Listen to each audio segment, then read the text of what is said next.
Let's look at the must-read op-eds, and Andrea would like to have you chime in on this.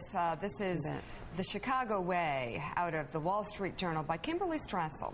When Barack Obama promised to deliver a new kind of politics to Washington, most folk didn't picture Rahm Emanuel with the baseball bat. These days, the Capitol would make David Mamet proud.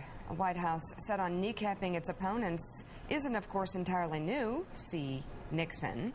What is a little novel is the public and bare-knuckle way in which the Obama team is waging these campaigns against the other side. There's also little fact that many Americans voted for this president in thrall to his vow to bring the country together. It's hard to do that amid gunfire, and voters might just notice. What's the gunfire? What's the gunfire, Andrea?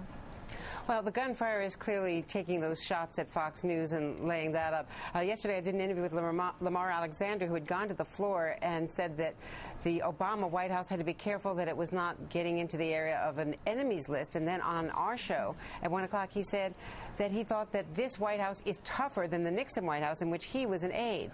And frankly, we challenged him on that, because if you look at the way the Nixon White House wiretapped, broke and entered, went after businesses, went after the news media, Kay Graham, known as Katie Graham by John Mitchell, saying he was going to put her you-know-what in a ringer and take those TV stations away from her if she didn't stop publishing on Watergate. I mean, I don't think there's any way that you can reasonably argue that there's a comparison between the Obama White House and the Nixon White House.